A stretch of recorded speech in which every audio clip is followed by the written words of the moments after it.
Кут дарагына кызыгуучулар, бир суроого жооп берип коеюн дагы.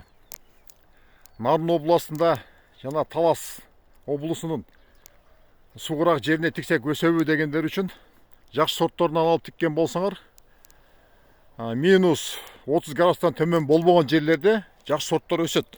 Палтон 707 деген минус 33 градуска чейин чыдайт. Мен бул видеону эмеге тарып жатам?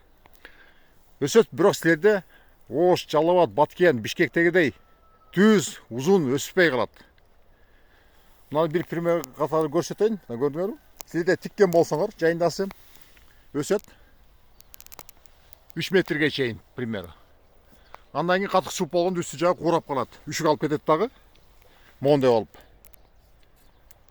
3 метрге өссө болсо 1 метр үшүк алат, калганы 2 метр калат. Кийинки жылы ушул жерден жакшы жаңы бутактап чыгып туруп, дагы 2-3 метрге өсөт. Ошойдон анын дагы 2-3 метр өскөн үстү жагы 1 метр, жарым метр курап калат дагы, үшүк алып.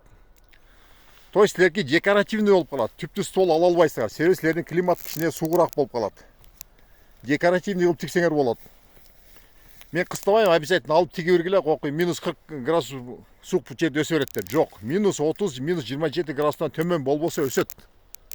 Бирок декоративный болуп кыйшык өсүп калат.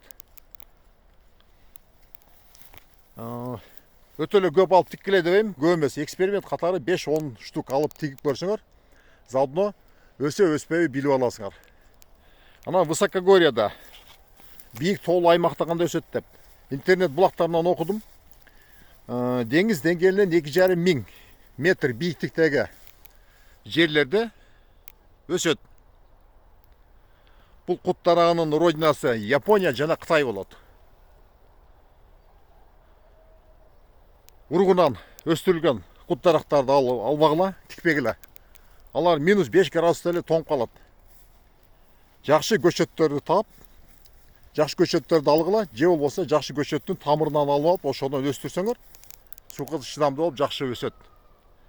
Буну жакшы сапаттары, качествосы ургунан берилбейт. Жакшы сапаттары только тамырынан көбөйтсөң гана берилет.